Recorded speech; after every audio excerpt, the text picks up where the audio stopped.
Muy bien, pues empezaremos a trabajar con las dos películas de hoy que son importantes, fundamentalmente porque no sabemos si lo que se vio en el cine hoy, o en las dos películas, en realidad existe o no.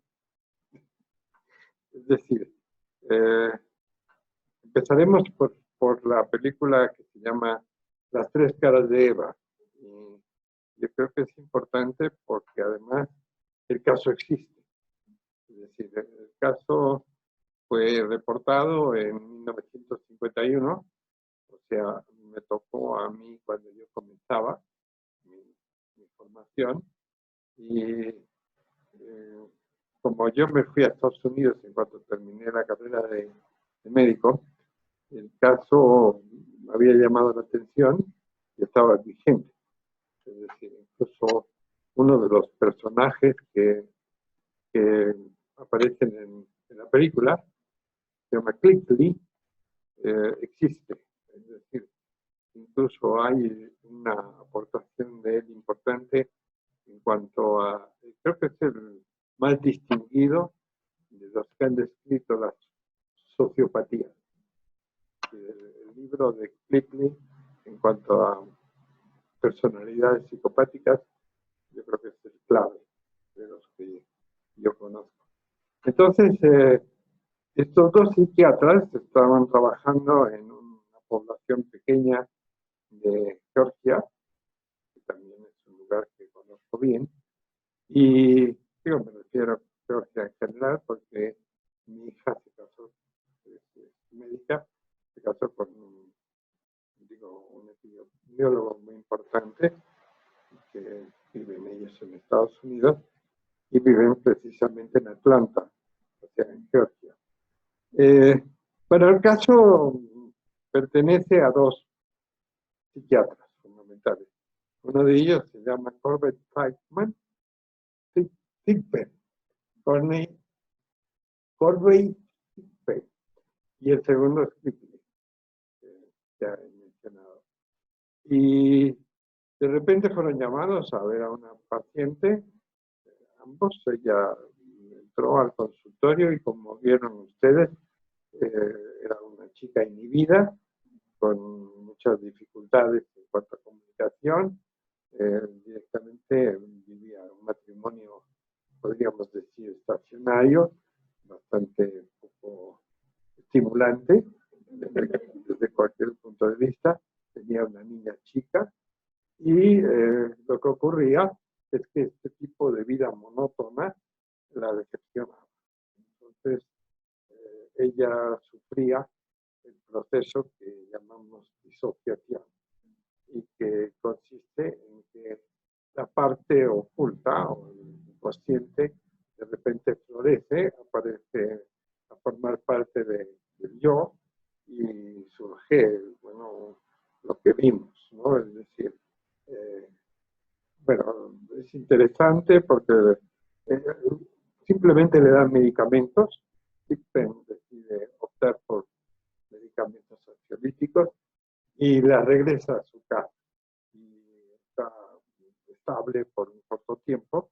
Ella se llama Eva White y está más o menos estacionaria hasta que de repente un día se encuentra el marido que ha comprado vestidos muy caros, ¿no?, en una tienda de la ciudad donde habitan, y lo que sucede es que el marido y ella más o menos entran en conflicto y ella es rechazada por el marido, decide devolver la ropa cuanto antes, pero en ese momento ella se lanza sobre la hija y trata de ahorcarla.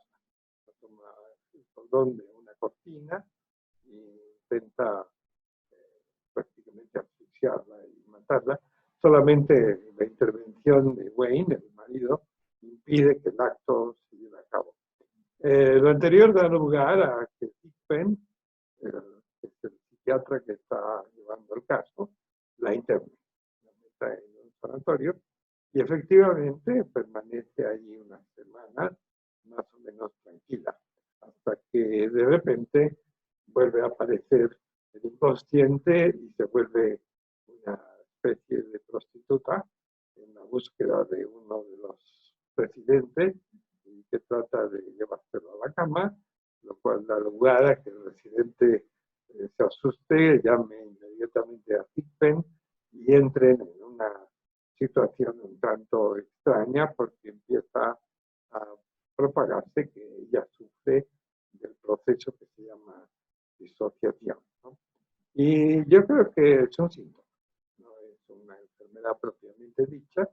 El caso es que, bueno, es interesante, optan por un hipnotismo muy primitivo, la película es muy rápido, esto es imposible que suceda así, es decir, y el psiquiatra logra establecer que aparezca de repente Eva White, una mujer inhibida, asustada del medio que la rodea, y lo que surge de repente es Eva Black, que es una mujer móvil, que se entusiasma sexualmente y que provoca a los hombres de una manera singular, aunque tiene sus especies de elementos de censura. No sé si recuerdan que hay una escena en la que se ha ido a bailar y está con un marino. El marino ha depositado una cantidad de dinero en ella a través de la bebida alcohólica y quiere entrar en la relación ya definitiva, o sea, un coito. Y lo que ocurre es que ella lo rechaza e impide que el suceso ocurra, ¿no? Entonces, yo creo que la película sigue una formulación un poco extraña. Los psiquiatras trabajan con el caso y finalmente llegan a una conclusión elemental, que consiste en que la paciente ha reprimido la muerte de la abuela y que estaba prácticamente en el sótano de su casa. La madre la buscó y quiso que fuera a darle un beso al cadáver como despedida, ¿no? Y esto es la razón, según el psiquiatra, por la que esto sucede, lo cual, en mi opinión, es un tanto pues difícil de aceptar. Es decir, había algo más, ¿no? La Eva Black, que aparece en la película, es a lo mejor la verdadera Eva, ¿no? Pero esto ya sería un motivo de discusión. Lo que ocurre es que aparece una tercera, Jane, que es el personaje final, con la que termina felizmente la película, que se casa y tiene, adopta a la niña que había ya producido, y se establece una situación un tanto peculiar que, bueno, que se suponga que todo tiene un final feliz, que no fue así. Es decir, lo que yo he investigado sobre el caso es que definitivamente Eva White siguió en tratamiento durante mucho tiempo con otros terapeutas. El terapeuta final era un terapeuta inclinado al psicoanálisis en Virginia.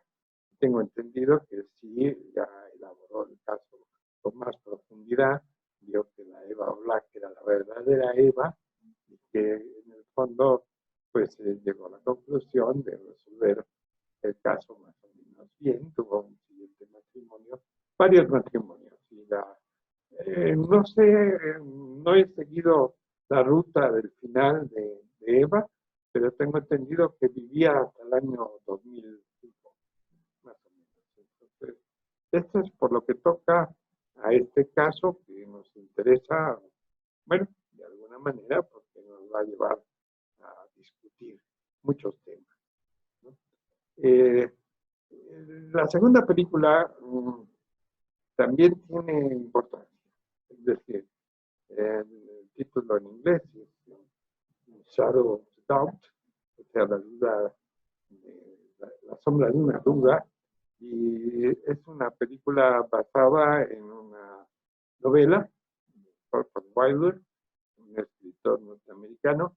Y bueno, el caso le interesó sobremanera a Hitchcock, de tal forma que Hitchcock conoció el pueblo, Santa Rosa, que está al norte de San Francisco, y vivió allí por un tiempo, antes de hacer la película, y conoció todo el pueblo. Es decir, él prácticamente podríamos decir que se identificó con lo que existía allí, conoció a las personas que habitaban el pueblo y definitivamente pues tiene cierto interés porque aquí vamos a decir que es un pueblo tranquilo. El personaje principal de la película es una chiquilla joven que pertenece a una familia y que vive muy aburrida, ¿no? Ella está definitivamente harta de habitar con los Newton.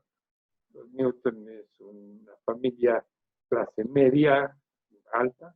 El padre trabaja en un banco, es un cajero, pero tienen una posición económica, podríamos decir, estable.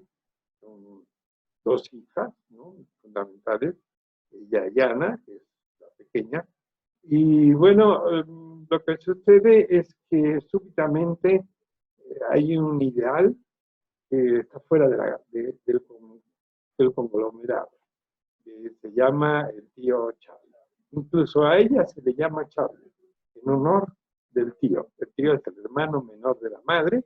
La madre tiene un cariño especial hacia él, cree que es un gran hombre, alguien que se ha desarrollado en grandes ciudades, que ha sido un hombre, podríamos decir, un playboy internacional, y una gente realmente de primera, y resulta que es un perseguido, ¿no? La película se inicia incluso con dos personajes que lo están prácticamente siguiendo.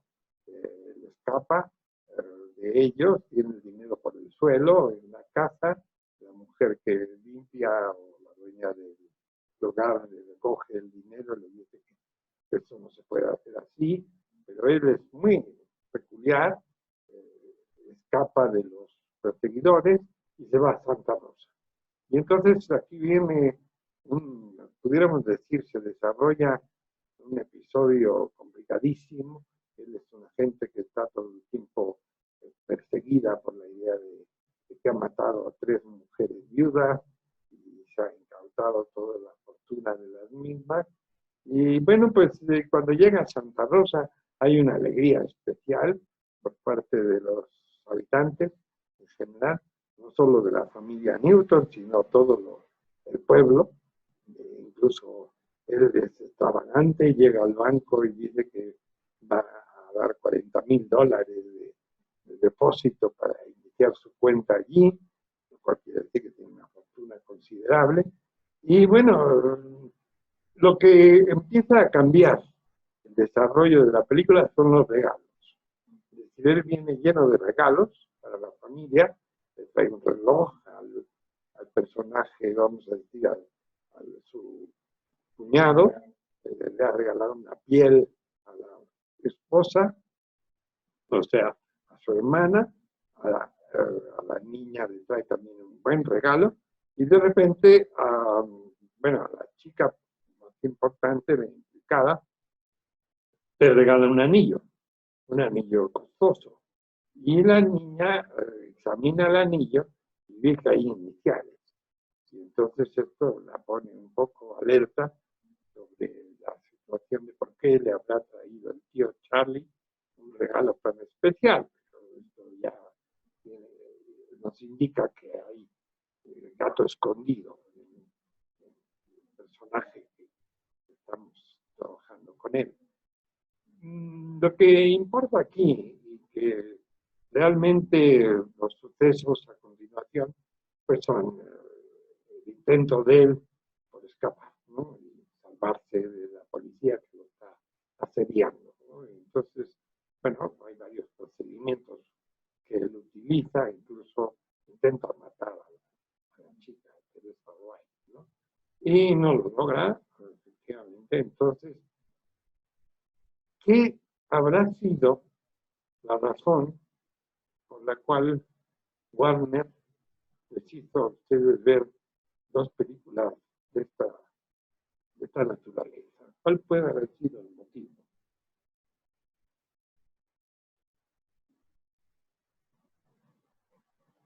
Esta clase se llama psicopatología. Yo en los años 50, hace nada menos como 60 y tantos años, oí a un gran psiquiatra que se llamaba Stanley Cobb. Y Stanley Cobb me dio la idea de que en realidad existía un solo cuadro clínico psiquiátrico con variación. Es decir, que en el fondo los seres humanos todos pertenecemos a las enfermedades mentales. Incluso si alguno de ustedes ha tenido la oportunidad de buscar mi libro, de psicopatología, se habrán enterado de que el capítulo inicial se llama Lo normal y lo patológico. Porque es muy difícil discernir qué es lo patológico. Y de allí parte mi libro. Y mi libro trata de hacerlo muy sencillo, todo. Es decir, yo procuro que haya solamente dos caracteres que hay que analizar, que son las histéricas y los obsesivos. Y si estamos más allá, o sea, si tenemos una patología más profunda, entonces estamos esquizofrénicos. Y las variedades que hay de esquizofrenia son suficientes para entender las enfermedades mentales dentro de cuadros muy estables y posiblemente muy poco profundos en cuanto a la situación de clasificarlos. Es decir, yo tengo incluso, lo han visto Idalia sobre todo, en mi consultorio en la parte de atrás, y tengo un librero entero dedicado a Freud. Y Freud no tenía idea de los cuadros psiquiátricos. Es decir, Freud realmente, en cuanto a diagnóstico, estaba siempre equivocado. Es decir, él definitivamente llamaba histéricas a pacientes que estaban mucho más enfermos de lo que pensamos. Casi todo eran, podríamos decir, lo que hoy en día se llaman límites, ¿no? Y por otra parte, nunca utilizó la palabra esquizofrenia, es importante denominarlo aquí, porque le molestaba el libro de Kraepelin. Entonces, ya lo veremos la próxima sesión, que lo que ocurría era que Kraepelin en su psiquiatría, que es muy buena y que se empezó a publicar en 1882, siguió hasta su último año en el planeta, que fue alrededor de 1924, pues lo que es importante es que siempre tenía un capítulo en contra de Freud. Entonces, en las sucesivas ediciones, a Freud le molestaba muchísimo el que apareciera él criticado y muy bien documentado en algunos aspectos, de que su teoría no estaba del todo bien sustentada. Y yo creo que esto dio lugar a muchos problemas, ¿no? Es decir, en cuanto a los diagnósticos, porque él clasificaba a los pacientes en lo que llamaba neurosis actuales, las cuales no existen, neurosis de transferencia, que sí existen, y finalmente psicosis. Y los psicosis los separaba. Es decir, la psicosis no las unificaba, como yo hago en mi corto libro. Entonces, lo que tenemos que empezar a tocar aquí, y yo creo que es lo más importante, es todos los cuadros clínicos que existen y que ninguno de los cuales tiene base de sustentación. El primero es este que incluso existe, la disociación. La disociación consiste en que consiste en que el yo no puede actuar algo y a través de un cambio dentro de una parte del yo se pueda llevar a cabo. Entonces, esto lo vemos muy claramente en Eva White. Hay una Eva Black, porque además, por favor, y es muy importante que lo haga estar aquí, en el fondo todos tenemos un Warner White y un Warner Black, y un Marcos White y un Marcos Black, y una Italia White y una Italia Black. Es decir, en todos nosotros necesitamos en un momento dado la disociación. Incluso cuando nos disociamos, normalmente, todos los que estamos aquí, en el sueño. El sueño hace que actuemos lo que no somos. Es decir, en nuestra vida real, por fin, desaparece el consciente, desaparece el yo y actuamos, ¿no? Entonces, el sueño es una especie de disociación. Y somos psicóticos. Y todos los que estamos aquí, al soñar, hacemos unos disparates verdaderamente inconcebibles, ¿no? Cosas que no haríamos nunca en nuestra vida normal, la llevamos a cabo en los sueños. Entonces, todos nos disociamos. Ahora, el síntoma de disociación que aparece en la película, pues está muy claro, ¿no? Es decir, ella en el fondo sí quisiera ser Eva Black. Y en todos los que existimos en este mundo hay una parte oscura, ¿no? Que tenemos que conocer. Por eso existe el tratamiento, por lo requerimos. Ahora, vayamos un poco con los cuadros que se han descrito generalmente y que son disociativos. Por ejemplo, está este, que es la personalidad múltiple. Hay también, ¿no?, las fugas, que en un momento dado suceden, las amnesias, cuando de repente desaparecemos y nos vamos a un burdel y decimos que no somos nosotros.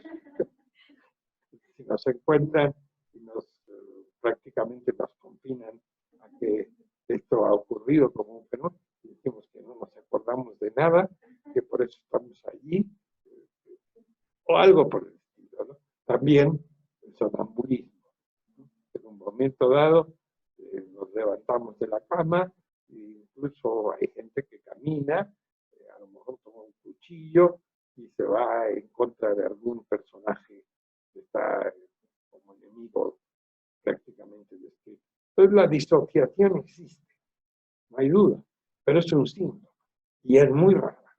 Las personalidades múltiples, yo, aunque sé que existen, pues he visto muy pocos casos, ¿no? Dentro de la gente que me ha consultado alguna vez, ¿no?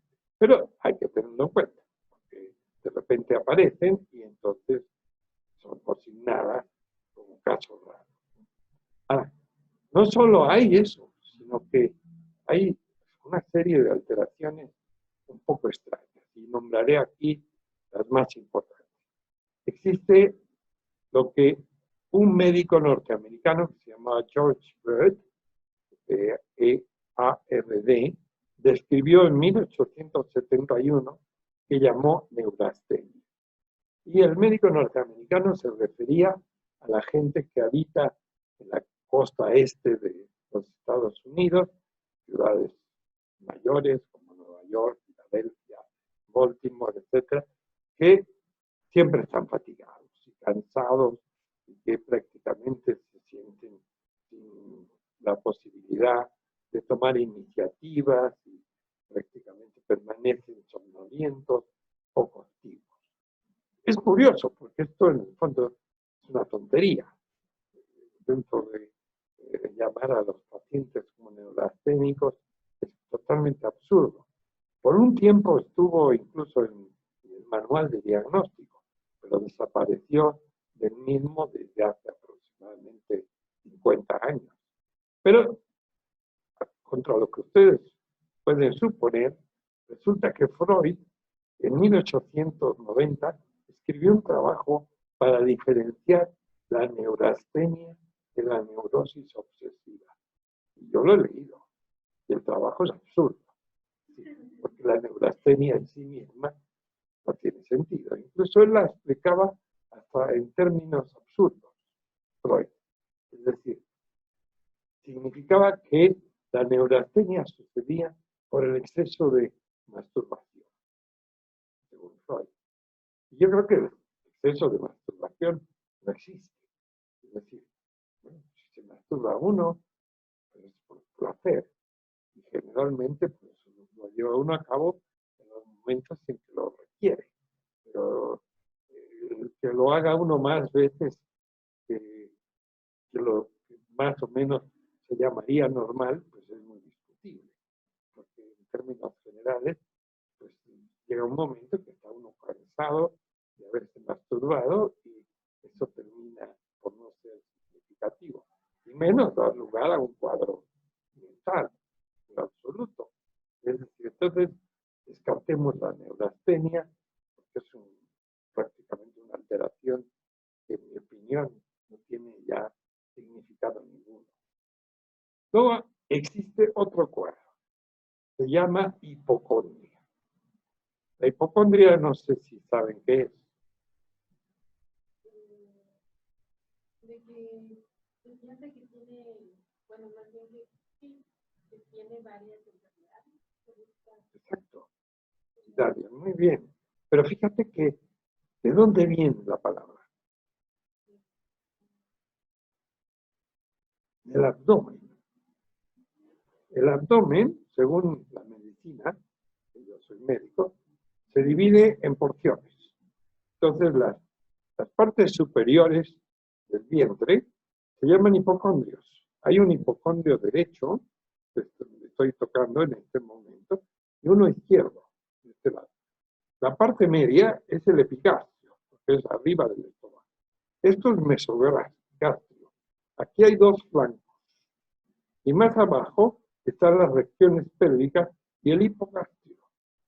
Entonces, llamar enfermedad mental a una parte del abdomen me parece completamente absurdo y ridículo. Es decir, se refiere fundamentalmente a la gente que se queja de dolores que son poco significativos. O sea, que no se encuentra el factor determinante de los mismos. Entonces son enfermos que siempre están quejándose de que tienen males internos, que hay algo que no les funciona bien, que el vientre lo sienten como deslizable y un poco incómodo, les molesta todo, la luz, el que estemos dando clase, en fin, son hipocondriacos, vamos a decir, los que sufren de esa alteración absurda. Y, digamos, pues nos podemos ir más lejos. ¿En qué sentido?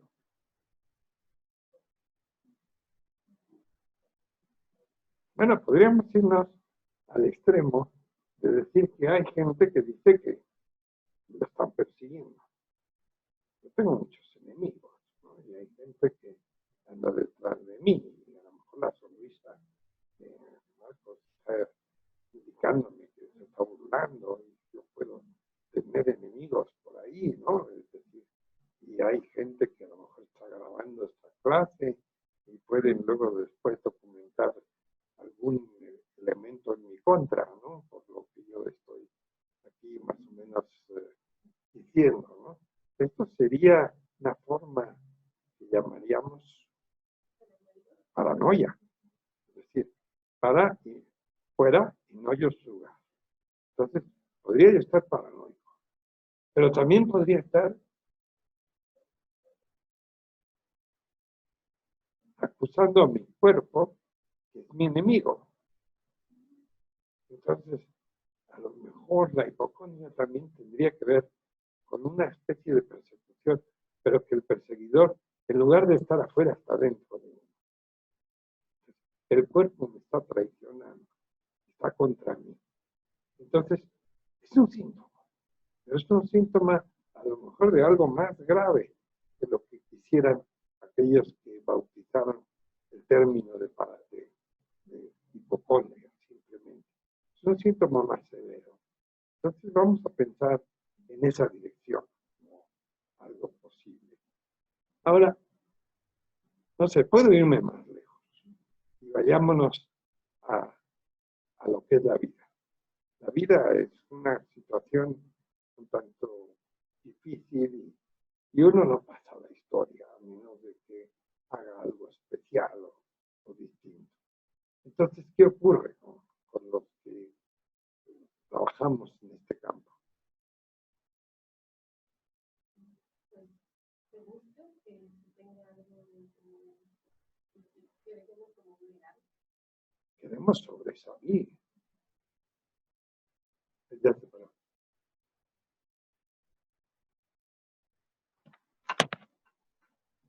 No, todo bien. ¿Cómo? Seguimos. Sí, queremos sobresalir. Y entonces, de repente, los psiquiatras que han existido en este mundo, desde que la psiquiatría es muy reciente. La psiquiatría, los médicos anteriores a 1840, aunque algunos trabajaban con enfermos mentales, no sabían nada, ¿no? Podríamos decir que la psiquiatría se inicia propiamente dicho a partir del siglo XIX y empiezan después.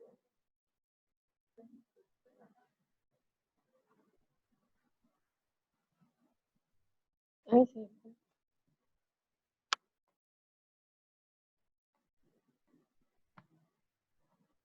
Seguimos.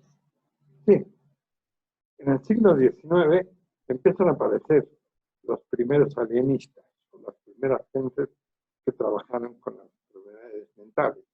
Y entonces vienen un buen número de personajes que han sobresalido y que han dado lugar a aportaciones. Y también estos individuos de los que me estoy ocupando, de repente describen alteraciones que ellos creen que son significativas y que van a dar lugar a que los recordemos. Es decir, que no pasen desapercibidos. Entonces vienen una serie de síndromes psiquiátricos descubiertos por señores que así se llaman, ¿no? Entonces, en 1898, un psiquiatra alemán, que se llamaba Siegfried Ganser, describió lo que llamó el síndrome de Ganser, ¿no? Entonces, en el síndrome de Ganser es completamente absurdo, consiste en que alguien que es prácticamente identificado como que tiene un trastorno, se le confina, se le trata de interrogar sobre el trastorno que sufre y él entra en una especie de sensación de negación y dice que él no es la persona de la que están hablando. Entonces, automáticamente se finge que no existe o que ha perdido toda posibilidad de entrar en contacto y entonces sufre el trastorno que se llama cáncer. Yo creo que es simplemente una negación. No tiene más que un mecanismo de defensa con el objeto de que no sea uno interrogado o que no se le culpe a uno de cualquier elemento que está en su contra. En 1920, más o menos, hubo un psiquiatra francés que se llamaba Capgras. Y lo vamos, incluso va a ser curioso, porque en la próxima película va a aparecer un Capgras. El Capgras en francés se llama l'illusion de saucisse, la ilusión de los dobles. Entonces, de repente, yo estoy aquí en contacto con ustedes y estoy mirando a Idalia y he determinado en mi mente que Idalia no es Idalia. Que Idalia, la que está enfrente de mí, es un doble de la Idalia que yo conocí. Entonces estoy sufriendo una ilusión de los dobles. O sea, una ilusión de que alguien no es la persona que está frente a mí. Entonces, sufro un Capgras, ¿no? Bueno, es interesante que ocurra en un caso así, lo veremos incluso en una de las próximas películas, pero en todo caso sería un síntoma. Un síntoma sin trascendencia. No veo mucho interés en que le demos tanta importancia al señor Capgras, ¿no? Luego hay otra enfermedad que se llama delirio de Cotard, ¿no? Entonces, el doctor Gilles Cotard era un médico francés importante dentro de su época, describió un delirio que llamaba nihilismo. O sea, el nihilismo es una alteración que un poco extraña, aparece en novelas, más que nada. El descubridor del mismo es un novelista ruso que se llamaba Iván Turgenev, es el descubridor del nihilismo, y lo que ocurre es que ciertas gentes optan por el nihilismo. Entonces yo, por ejemplo, podría estar pensando, ¿pero qué objeto tiene esta clase? Esta clase es absurda, al final de cuentas el planeta va a desaparecer tarde o temprano, dentro de miles de años, a lo mejor esta clase no tenía objeto, y entonces no tiene caso que estemos aquí, el eje de la Tierra puede transformarse, en realidad todo es ficticio, nada tiene razón de existir dentro del mundo, yo no soy yo, etc. Entonces estoy sufriendo un Cotard. Incluso hemos llegado al extremo de que hasta una forma de autismo ha recibido a un autor, ¿no? Recientemente, ¿cómo se llamaba?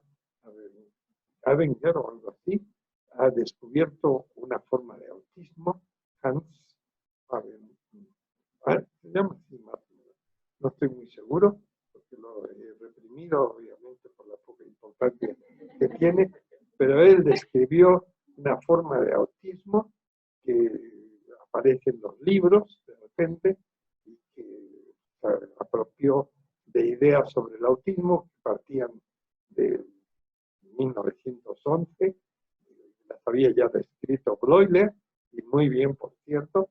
Leo Kanner escribió un tratado sobre el autismo, y este hombre descubrió que algunos autistas de Asperger tienen la capacidad de ser superiores.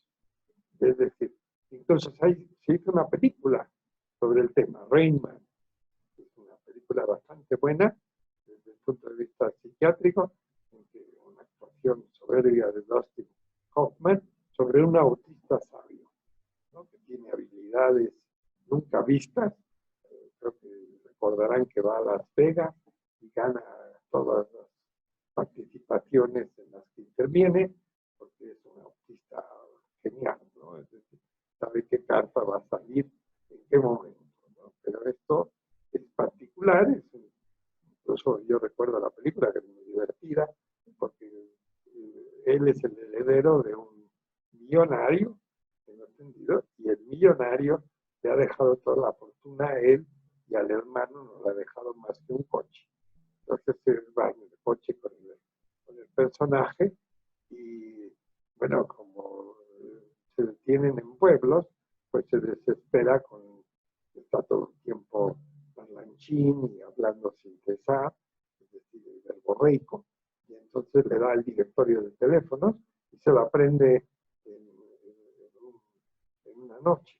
Y cuando llega la camarera a servirles el café, pues ve el chat que trae la camarera y automáticamente dice dónde vive, qué teléfono tiene, etc. ¿No? Es una película muy buena, ¿no? Realmente, pero llamarle esto un nombre particular no tiene sentido. ¿Por qué no tendría sentido? Fundamentalmente porque esto no sirve más que para lucirse. Es decir, si yo de repente estoy en un gran round de psiquiatría con un grupo de gente reconocida, de repente me presentan un paciente, yo levanto la mano y digo, se trata de un Cotard. Entonces todos se quedan asombrados Y dicen, qué barbaridad, Warner es un personaje extraordinario, ¿cómo sabes? Psiquiatría, ¿no? De tal manera se luce, pero es completamente secundario. Yo creo que lo que tenemos que reducir es los cuadros, porque no hay más que una sola enfermedad mental con variaciones, como dije en un principio. Por último, y esto sí es importante señalarlo, las enfermedades mentales varían extraordinariamente de acuerdo con los países en que vive uno. Esto es prácticamente esencial, ¿no? Incluso cuando vemos dos gentes completamente alteradas, vamos a suponer Trump en Estados Unidos y López Obrador en México, son completamente diferentes. Los dos tienen alteración mental severa, pero no se parecen en nada. ¿Por qué? Pues porque el ambiente que los rodea, y por eso les hice ver la película, digamos, la que se refiere a La sombra de una duda, porque el ambiente es determinante. Es decir, de repente aparece un factor externo y determina el que haya una alteración dentro de una población. Y esto lo vemos. Es decir, el paranoico en México es muy diferente al paranoico en Inglaterra. No tiene nada que ver. El paranoico en inglés va a tener otro tipo de afectividad que nosotros. Es decir, es prácticamente definitivo. Incluso hay un trabajo muy bueno que hizo Opler, un psiquiatra, que tomó 60 esquizofrénicos. Los 60 tenían esquizofrenia paranoide en Nueva York. Y 30 tenían antecedentes italianos y 30 eran irlandeses. Completamente distintos. Es decir, los italianos eran más abiertos, manejaban mejor el tema, ya veremos, de la homosexualidad, es decir, eran mucho más participativos, tenían mucho más rabia contra el padre que los irlandeses. Los irlandeses eran más inhibidos, también eran paranoicos, todos los 60, pero eran completamente distintos, ¿no? Entonces, las sociedades determinan que el cuadro no sea igual en un lugar que en otro. Entonces, incluso ahí también en la película, cuando fallece el tío Charlie, todavía hay una caravana para la entrada al pueblo. O sea, a pesar de que ahí ya se estaba descubriendo entre Charlie y el tío Charlie que él había tenido esta participación. exacto, se le veneraba. Se le veneró. Se le seguía, incluso hay una misa dedicada a él, ¿no? De lo maravilloso que era el personaje, lo cual es verdaderamente extraño, ¿no? Es decir, porque era un criminal. Sin embargo, en un momento dado podemos llevarlo a gobernarnos o a estar en una situación muy peculiar, ¿no? Dentro de las alteraciones que sufren los pueblos, ¿no? Es natural, ¿no? Es decir, es muy diferente un enfermo esquizofrénico en Suiza que un enfermo esquizofrénico en Italia. Completamente diferentes. No tienen ningún lazo de unión, ¿no? Los que hemos tenido esta oportunidad de verlo, pues lo captamos perfectamente. Incluso hay alteraciones mentales que solamente se dan en Oriente. Es decir, y puedo citar aquí varias de ellas, ¿no? Es decir, existe, por ejemplo, lo que se llama el amok en la península malaya, ¿no? Y que consiste en que un sujeto adolescente de repente toma un cuchillo y mata al primero que encuentra en la calle. Y la enfermedad mental se llama amok. Aquí le llamaríamos un delincuente, ¿no? Es decir, sería... y además no lo haría con el primero que encuentra en la calle, porque el amo que se restringe a que sea alguien que represente al padre, el individuo al que se mata, ¿no? Y hay hasta una novela escrita por un escritor fundamental en la historia de la literatura, Stefan Zweig, que se refiere a un caso de amor. Se hizo una película en México con María Félix, por el tema de los años 40. O sea, representaron el amor aquí en México, ¿no? Como una situación un tanto particular. Hay el LATA. El LATA también se da en Oriente, y sin embargo es una enfermedad completamente absurda. Es decir, el LATA es una mujer involutiva, en edad más o menos de que hay la menopausia al inicio, que prácticamente se vuelve coprolárica, ¿no? Y se altera mentalmente de una manera muy severa. Y el diagnóstico de inmediato bueno, en Oriente es que ha sufrido, me refiero a la India, Birmania, es que ha sufrido LATA, ¿no? En China hay una enfermedad notable, una de las más divertidas que pueden verse en la historia, que es la que llaman el coro, K-O-R-O-H. El coro es una enfermedad mental que solamente se da en China y que incluso se supone que sufrió uno de los emperadores Ming, y que consiste en que se piensa que el pene se va a involucionar. O sea, el pene de un hombre va a desaparecer en el abdomen y ya no va a existir. Entonces se va a convertir uno en un miembro de la otra parte de la humanidad, que es mujer, ¿no? Entonces el temor de que esto suceda es altísimo y se da en China. Incluso es interesante porque tengo un trabajo ahí abajo sobre un caso de coro que se vio en un marino que llegó al puerto de San Francisco, lo internaron en un hospital importantísimo, la Langley Foster Clinic en San Francisco, que yo conozco, y allí lo trataron, porque estaba seguro de que desaparecía su pene dentro del abdomen. Entonces estaba asustadísimo. El coro tiene su trampa. Es decir, se supone que si una mujer practica una succión del pene, no se involucra. O sea, no desaparece.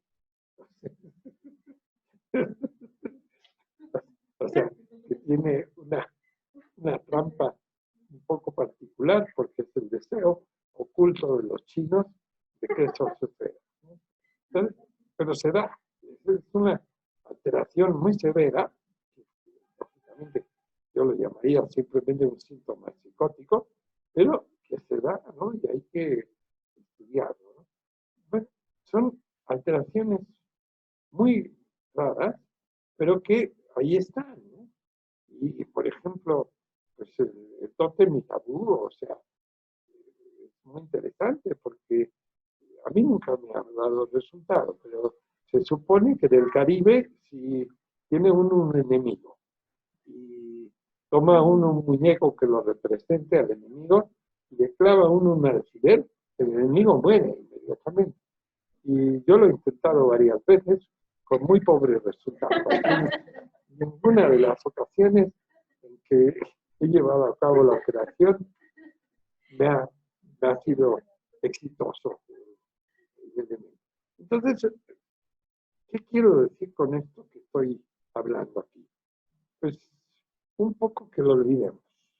Es decir, que existe, sí, pero que las implicaciones son más que nada culturales. Es decir, el que en las islas cerca de Indonesia, por ejemplo, la mujer no pueda separarse de la olla que está cocinando su alimento, pues es una tradición. Ahí suponen que se envenena la comida por los enemigos que tenga el marido. Entonces la mujer tiene que estar pendiente en la cocina mientras está efectuándose la cocción de los alimentos da, automáticamente sucede un acontecimiento. Hay una paranoia que se puede captar muy fácilmente. Y somos muy diferentes. Sí, los ingleses tienen muy rara vez ideas paranoides como las que tenemos aquí. Es decir, de que ya lo estoy descubriendo y que hay algo negativo en la sonrisa que tienes contra mí. Es una cosa peculiar, ¿no? Ya me cachó, por ejemplo, decimos en México frecuentemente, ¿no? Ya me descubrió mi mente y ya me descubrió. Bueno, esto es muy raro. Yo creo que los franceses difícilmente se les ocurre que este fenómeno suceda. Sin embargo, en México pues, es tradicional, ¿no? Es decir, ya me lo caché, ya descubrí su intento de cohecho y, bueno, incluso pues, es interesante porque vamos a quitar la corrupción. La corrupción es facilísima de quitar. Lo discuto muy frecuentemente con Giovanni en el coche. Cuando no hay prácticamente que hacer colas y no hay que hacer trámites, no hay corrupción.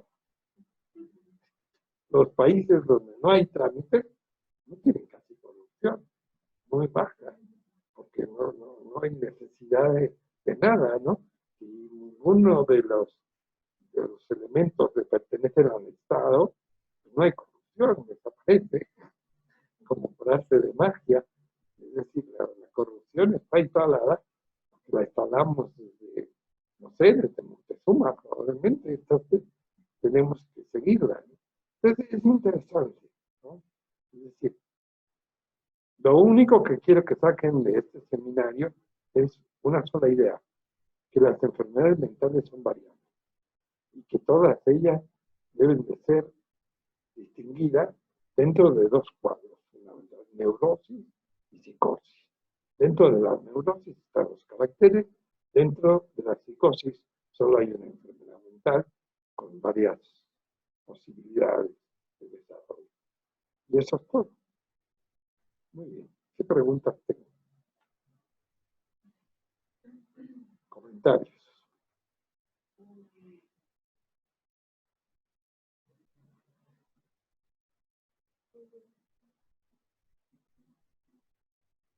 Pues son comentarios y preguntas.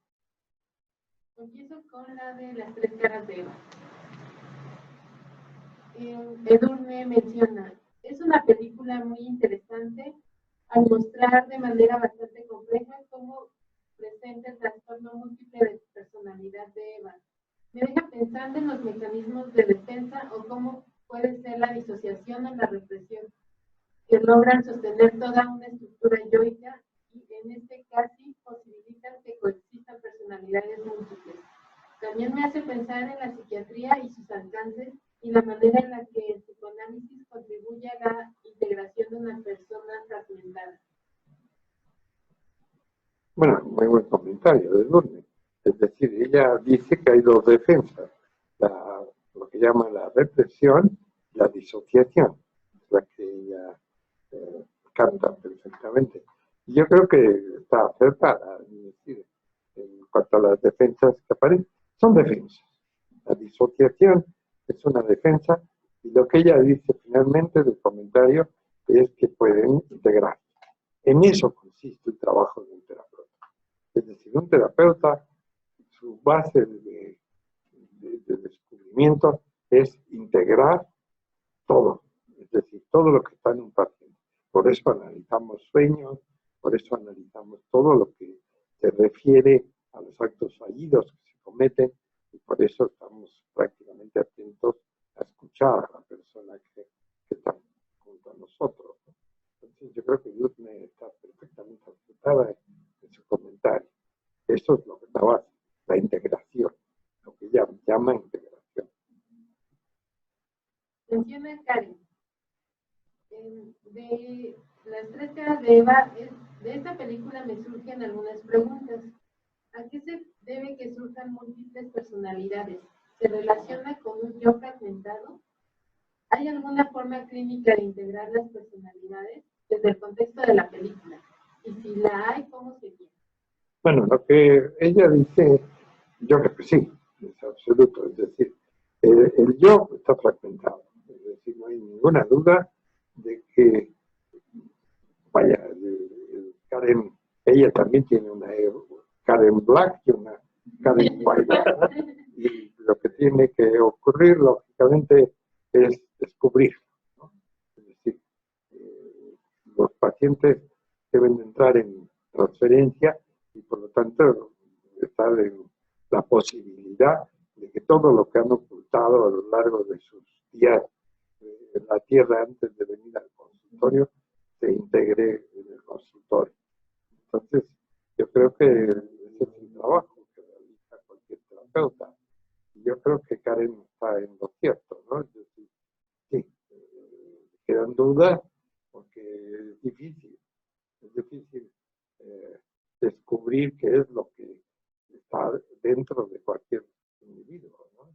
Y así es lo que sucede en la película. Lo que pasa es que la película nos lo facilita, más que nada.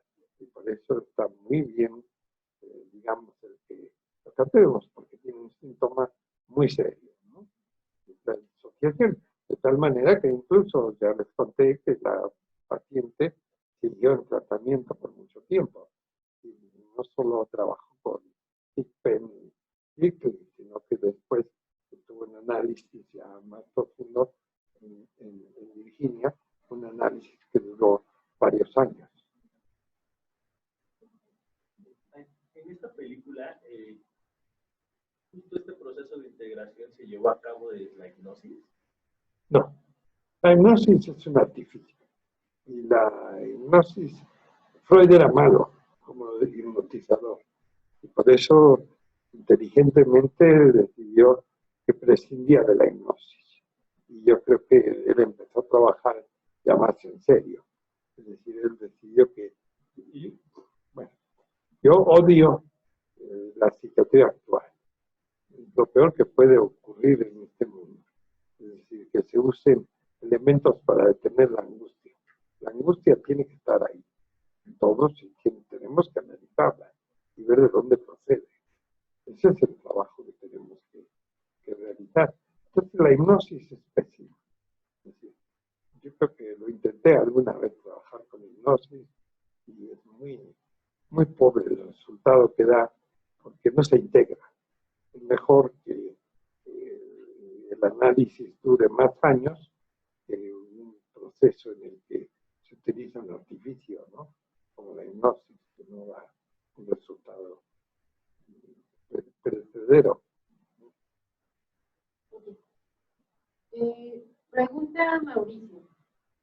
¿Es adecuado pensar que las dos personalidades que se fragmentan de Eva se sustentan en una posición esquizoparanoide? No lo sé.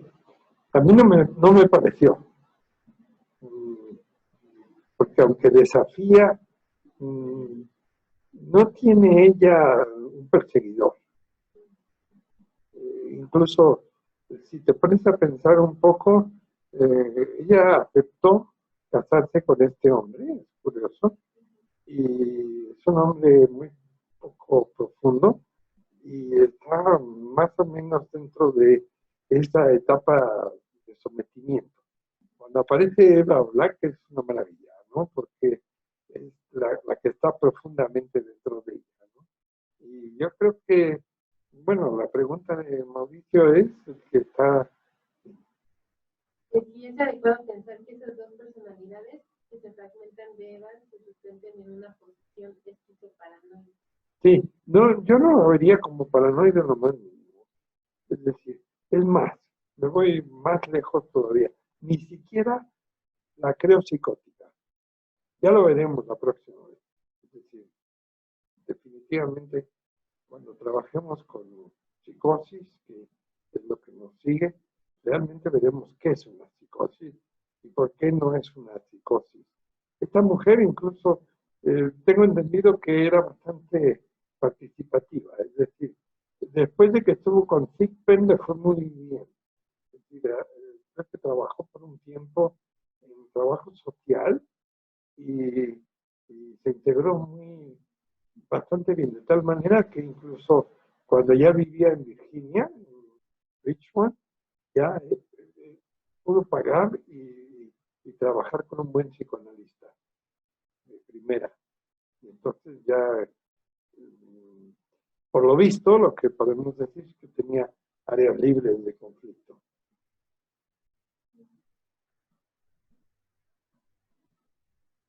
Dice Zuleima. De la película Las tres caras de Eva me pareció muy interesante la de la historia.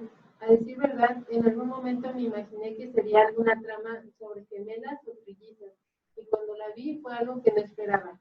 Asimismo, me parece muy interesante que al parecer el tema de los diferentes trastornos que puede haber en la personalidad. Al final, por ejemplo, el hecho de que surgiera una personalidad que contenía todos los aspectos positivos me hace pensar que es una analogía de lo que sucede en un proceso de psicoterapia. Es decir, creo que no llevamos una Eva White y una Eva Black como parte de nuestra forma de ser. ¿No llevamos? Sí, llevamos. Dice que, tal vez dice que todos, es que ahí dice nodos. Ah, okay. Mi pregunta sería, ¿puede existir un caso así? En todo caso, ¿cómo se llegaría a desarrollar una personalidad de esas características? Bueno, el tema ha sido socorrido por el cine, ¿eh? Es decir, ante la escasez de casos, porque no son muchos, sí ha ocurrido el fenómeno de que cuando hay un caso, inmediatamente lo aprovecha la cinematografía. Entonces, apareció que es muy señalado y que además es real. Creo que incluso en la introducción el personaje que nos habla es un comentarista importante y nos dice que lo que van a ver a continuación es absolutamente exacto. O sea, el caso es real. Pero hay otro que se llama Civil, también real, y que no lo doy en clase fundamentalmente porque se me hace demasiado exagerado. Es decir, tenía no sé cuántas personalidades. Entonces es mucho mejor que un caso que conocí más a fondo. Pero sí, efectivamente, son raros, número uno, y definitivamente hay que, bueno, cuando se encuentra uno, pues inmediatamente interesar. Ahora, que todos los que estamos aquí y los que están fuera de aquí, que todos tenemos un black y un white, no me cabe la menor duda. Es decir, todos mis pacientes, lo primero que hago es trabajar con una parte que podríamos decir aparentemente white, pero tarde o temprano ya me ocupo de la parte black, que es la buena, ¿verdad?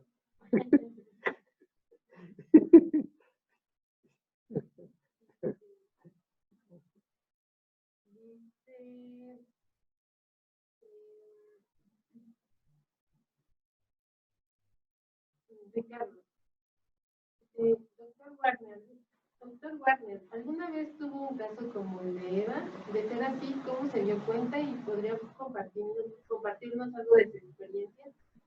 Todos mis casos son white y black, todos. No he tenido un solo caso que no sea white y black.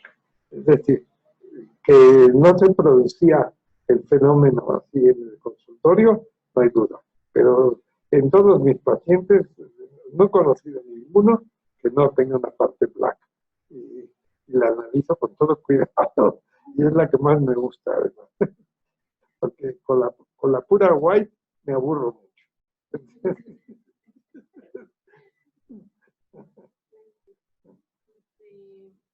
Y además, no sé qué piense es Mauricio, ¿no? Pero Ricardo. Pero definitivamente a mí me gusta más la parte blanca de todos mis pacientes. O sea, todos mis pacientes, todos estamos disociados. ninguna gente que no esté disociada. Dice Jacqueline, de la película de las tres caras de Eva, algo me llamó mucho la atención y me gustaría saber qué opinan. Eva es una persona que desde pequeña desarrolló una personalidad alterna, o mejor dicho, una totalmente opuesta a la suya, por un evento traumático, el cual ella tenía reprimido, y que fue cuando a la edad de 6 años su madre le obliga a darle un beso a su abuela, ya muerta, para despedirse de ella. Y esto causó tal impacto que a partir de ahí, siempre que había situaciones que Eva White no podía enfrentar, pues salía la otra, que se hacía llamar Eva Blanca. Y que se metía también en muchos líos porque era muy extravagante y etcétera. Pero después de algunos años en tratamiento, Eva desarrolla una personalidad, digamos que intermedia, una más estable y con un yo más estructurado que elimina o suprime a las otras dos personalidades. Mi pregunta es, ¿esto es posible en personas que tienen personalidad múltiple? ¿Qué se puede trabajar tanto con el yo que genera una personalidad equilibrada y pueda prescindir de otras que eran como defensas ante ciertas circunstancias? Es que, Jacqueline, yo no sé si definitivamente busco el equilibrio. Sí, se me hace que no. Me gustaría mucho que los análisis terminaran por el equilibrio. Lo que me gusta es estudiar a la gente. Yo la estudio y es porque y busco unificarla. Es decir, todo lo reprimido, intento por todos los procedimientos posibles que se desaparezca, o sea, que se convierta en consciente y que forme parte del yo. Todo el análisis y preguntan qué hago con los pacientes, pues definitivamente lo que hice toda mi vida fue reforzar el yo. Es decir, yo busco que se refuerce el yo y que se entienda. Es decir, que sepan quiénes son y para qué estuvieron aquí en la Tierra. Ese es mi trabajo. Entonces, sí, yo no creo, y ahí voy con lo que están preguntando, que hubiera un trauma. ¿No? El trauma fue una parte, pero quedó probablemente la sexualidad aniquilada. Es decir, al vivir con Wayne, la sexualidad no podía prácticamente aparecer. Era un hombre muy cuadrado, muy obsesivo, muy riguroso. Hay un momento en la película que es clave, cuando ella lo seduce, que él casi queda prendado, pero como se le escapa de nuevo y se va otra vez a los bares, se divorcia. Y la deja porque no puede. No puede lidiar con una mujer a la que le gusta el sexo. Y aparte ahí la castiga, ¿no? Le pega, la tira al suelo. Muy violento. Es terrible. Yo creo que definitivamente, pues, ¿cómo les diré? A mí se me antoja mucho la Black.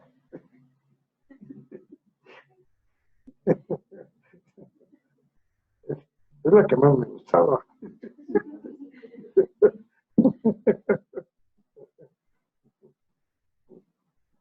Aquí,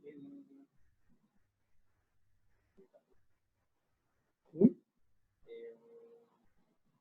o sea, sería siguiendo la línea de lo expuesto a través de estas películas y lo que nos comenta, sigue siendo apropiado entonces hablar de personas con personalidad múltiple o disociada.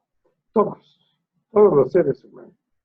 Yo les hice ver la película porque en todos nosotros hay la parte oscura y prácticamente es la que hay que buscar en el paciente.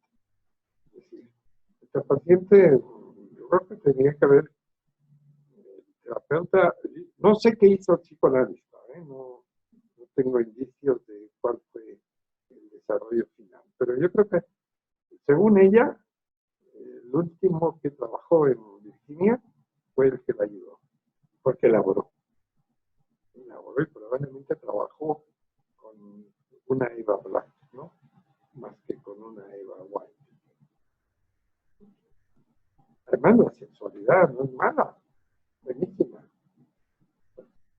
Dice Jennifer, investigando un poco sobre el trastorno disociativo de la personalidad, me he percatado de que este se origina en la mayor parte de los casos debido a un trauma de gran intensidad a una edad muy temprana, en la primera infancia, lo cual provoca una gran cantidad de energía en el aparato psíquico del niño, que no es capaz de tramitar en dicho momento debido a que faltan las representaciones que se puedan anudar a tales afectos. Pero lo que pasa con las personas con dicho trastorno es que la psique se protege de forma tal que genera diversas personalidades o define al sujeto en diferentes personas que surgirán y se destinarán a situaciones particulares de la vida de la persona.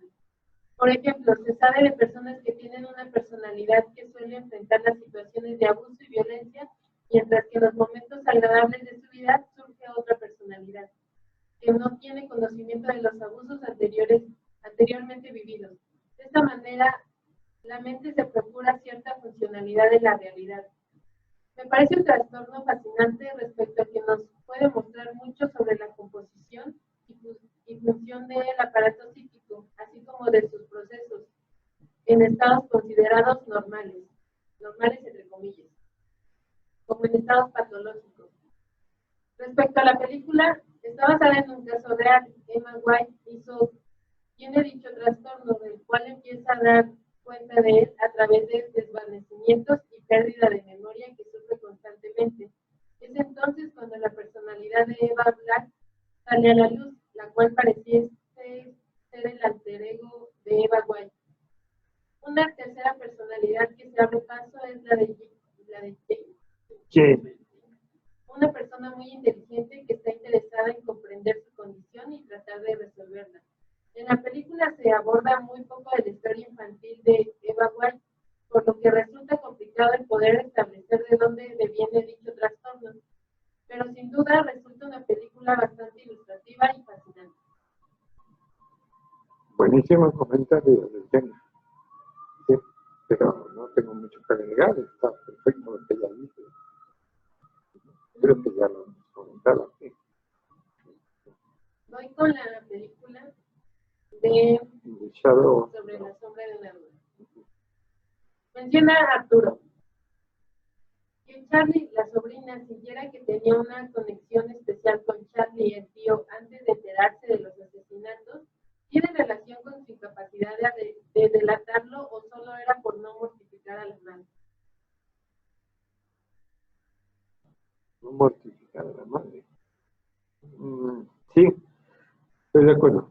Es decir, bueno, la película en sí misma lo que ocurre es la aparición de este sujeto al que todos tienen una especie de admiración un tanto exagerada y que prácticamente trae una revolución a la familia, ¿no? La familia establecida y que está concretamente funcional, ¿no? Dentro de lo que está.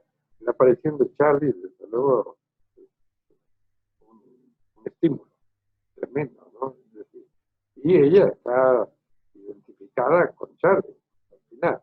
Porque ella, hay un momento en que está en la película aburrida, cansada de vivir en Santa Rosa, no ocurre nada, todo es prácticamente sin interés. De tal manera que cuando llega Charlie se pone como loca, si lo va a esperar, y lo primero que hace es protegerlo.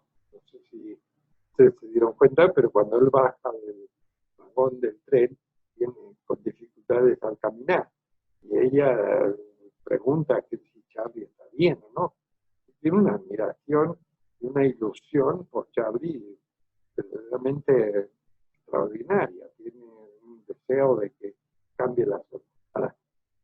Posiblemente sí proteja a la madre, porque ella averigua todo desde prácticamente el tercer día en que está ahí. Ella empieza a sospechar desde el anillo, pero luego después del periódico, y posteriormente va a la librería de Santa Rosa a buscar el periódico que le ha ocultado, y ahí se entera de todo y no llega a la casa y le dice a la madre, en cuanto a lo que están preguntando.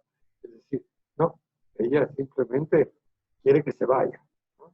Porque está ante el compromiso de también de dañar a la madre, porque si le dice que el tío Charlie es un criminal y una gente terrible, pues efectivamente la madre no lo va a soportar. La madre también vive en un ideal completamente ficticio. Entonces, yo creo que lo que ella hace en el fondo es evitar que la madre sea dañada, incluso que se vaya del pueblo y que la madre se entere de nada. Ella sabe perfectamente lo que es el individuo y ya se ha enamorado del detective. Además, también es importante, no lo quitamos aquí, pero está muy contenta con el chico que está en búsqueda del asesino, ¿no?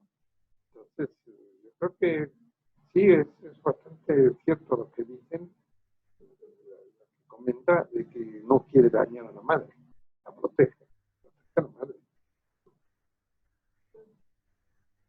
Menciona Mauricio. ¿Quién? Mauricio. Mauricio. Pregunta, ¿la predisposición hacia el odio surge de la relación con los primeros objetos? Es por la película. Bueno, a ver, esto será objeto de otro seminario. Es decir, aquí hay dos personajes fundamentales y que tenemos que estudiar. Uno es la madre. La madre es una mujer muy laboriosa y una mujer de su tiempo, está bastante, vamos a decir, equilibrada dentro del hogar y lo que existe. Pero por otro lado tenemos al tío Charlie. El tío Charlie tiene lagunas superyoicas, pero bien marcadas. Es decir, resultó que los dos estudiaron en Minnesota, crecieron juntos, incluso el único retrato que aparece del tío Charlie es de niño, uno muy bonito, etc. Pero él se ha convertido en un criminal, ¿no? Y él lo dice además, cuando está con Charlie en el bar, ¿no? Le dice que el mundo es una porquería y que el mundo es siniestro y que ella no sabe con lo que hay que lidiar. Que él ha tenido que hacer lo que ha hecho porque no le ha quedado más remedio. En el fondo es una gente que desprecia a los demás y desprecia a las mujeres que asesinó. Se lo dice, ¿no? Son mujeres histéricas que han reunido una fortuna a través de sus matrimonios y que no han querido a los hombres con los que estuvieron y yo simplemente me desecho de ellas, ¿no? Pues sí, se ha deshecho de ellas, pero se quedó con el dinero. Entonces, no, sí protege a la madre, no hay duda. Dice Edurne, es una película que me deja pensando en la convivencia de dos personalidades en Charlie. Un tipo que aparenta bondades y buenas intenciones, pero que en la sombra hay una dimensión de personalidad destructiva y severamente despiadada, puesto que el remordimiento parece no estar presente. Y pregunta, ¿cuáles fueron las razones de su historia personal por las que Charlie terminó siendo un asesino? No sabe de la película, pero es un seductor. No, él es un seductor. Entonces, cuando llega al pueblo, los regalos, champaña, y da una charla sobre su seductor. Y a las señoras la seduce. Recuerden que de inmediato en el banco aparecen dos mujeres y él inmediatamente la seduce, ¿no? A las dos. Y cuando da la charla en el pueblo, también es lo mismo, ¿no? Incluso, ¿no? Al principio, si no se descubre lo que hay abajo, pues caray, se veía bastante bien el tío Charlie. Hasta simpático resultaba. Dice Zuleima, sobre La sombra de una duda es una película que me ha gustado mucho y me ha mantenido con intriga desde el inicio, en cierto modo. En cierto modo, creo que todos conocemos a alguien, hemos conocido a alguien que es encantador, pero que no nos da una buena espina o nos genera ciertas dudas sobre su forma de ser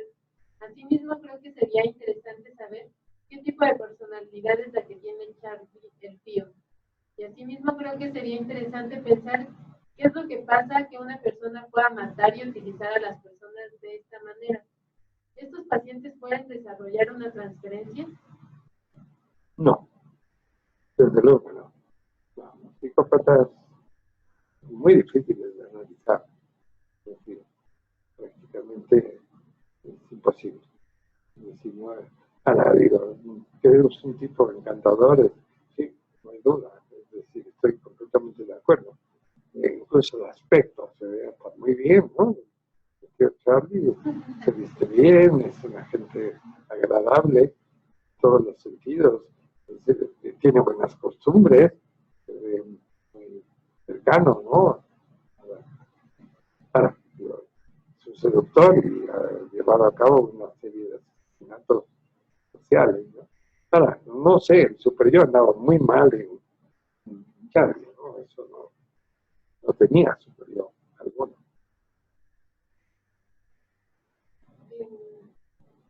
Pregunta Ricardo. Creo que esto venía junto con la película de Las Tres Caras de Eva, pero no la vi. ¿No vio cuál?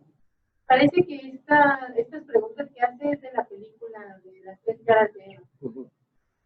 Para este tipo de casos solo se puede trabajar con hipnosis, porque en la película de Civil usan el mismo método. Esa es su pregunta. No.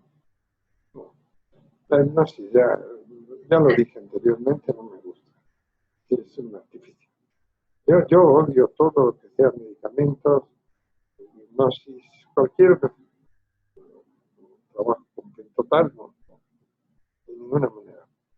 Yo espero, soy bastante, bueno, en ese sentido, tengo bastante capacidad de escuchar y pasarme a lo mejor 50 años oyendo a una gente y prácticamente encontrarla, ¿no? Tarde o temprano voy a hacer lo mismo en maniobra o mejor que la que aparece, digamos, con la hipnosis. No me gusta, la hipnosis no la descartada. Pregunta también de esa misma película, Ricardo menciona, ¿cuáles serían los factores de riesgo para desarrollar este trastorno, además de eventos traumáticos? No, bueno, yo creo que no puede haber sido solo un trauma. Imposible. No. La idea de la neurosis desarrollada a través de un trauma no me gusta.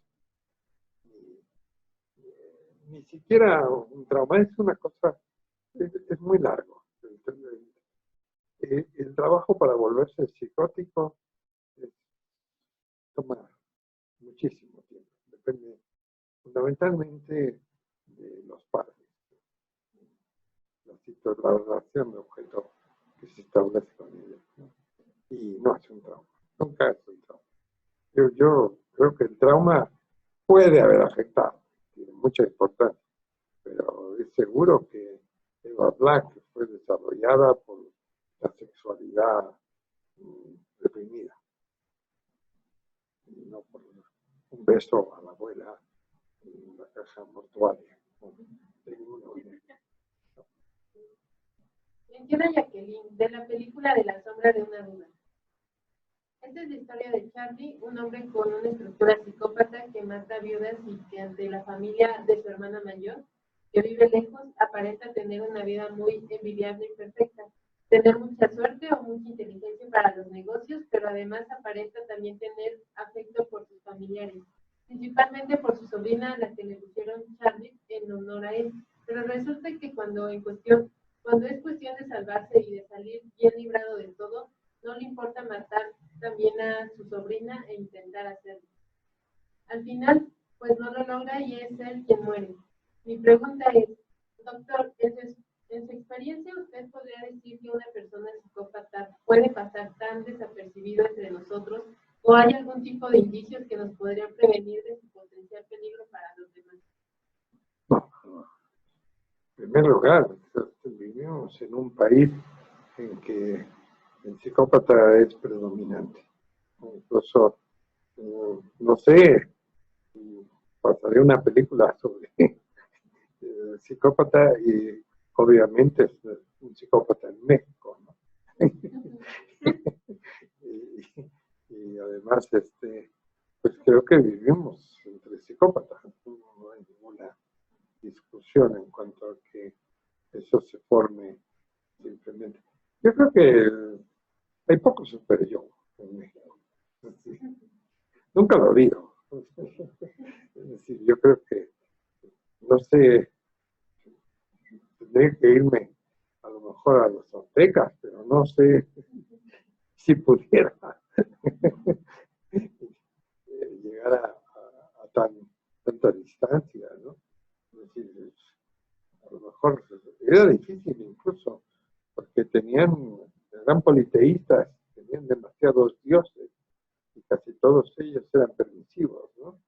Porque el ceremonial, bueno, explicable incluso, de sacarle el corazón a uno y vender el cadáver, prácticamente, pues no había otra, ¿no? No había carne, entonces pues, teníamos que comer unos a otros. Entonces, no sé si ahí ya era un rasgo psicopático, pero no era, porque yo creo que incluso estaba más o menos ambientado, ¿no? Perfectamente natural. Entonces, no sé. Después, la conquista fue también psicopática, independientemente de que traían una religión monoteísta y cerrada, ¿no? Entonces, bueno, tampoco se resolvió el tema, ¿no? Y somos resultados de mestizos, ¿no? Entonces, también eso trae aparejado una serie de situaciones. Pero yo definitivamente sí creo que hay dificultades para estudiar. Por eso es interesante la película. La película era la favorita de Hitchcock. Es interesante el tema.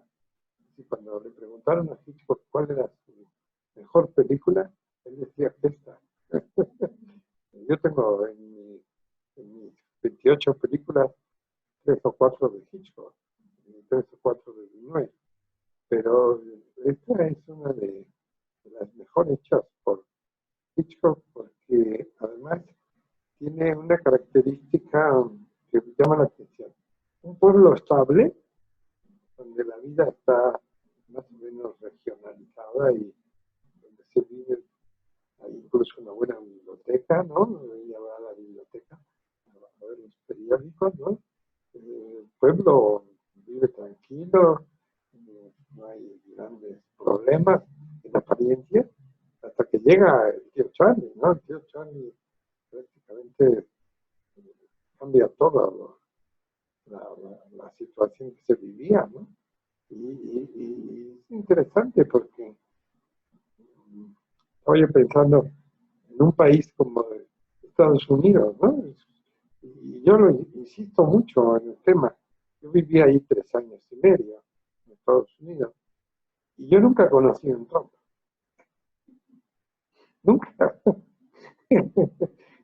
y lo he preguntado mucho por qué hay Trumps. No sé, nadie bueno, sí me contestó el médico de mi mujer, me contestó el tema, porque él hizo un viaje con su hijo, que vive en Estados Unidos, y que quiso llevarse sus cosas en su coche, y se fueron por todo el centro de Estados Unidos. Y dice que allí sí encontró muchos Trumps, en Idaho, y en Dakota, y en Nevada, sí, había muchos motociclistas así, salvajes y que se veían así como Trump, ¿no? Entonces, interesante. De repente apareció y llegó a la presidencia, ¿no? Muy complicado llegar hasta un puesto así, ¿no? Con una alteración tan severa, ¿no? En fin. Ok, pues estuvo muy divertido. Entonces, la próxima vez vemos, me antojan 2. Snake Pit, o sea, nido de víbora, se llama, algo así, ¿no? Sí. Nido de víboras y Birdie. ¿Ok?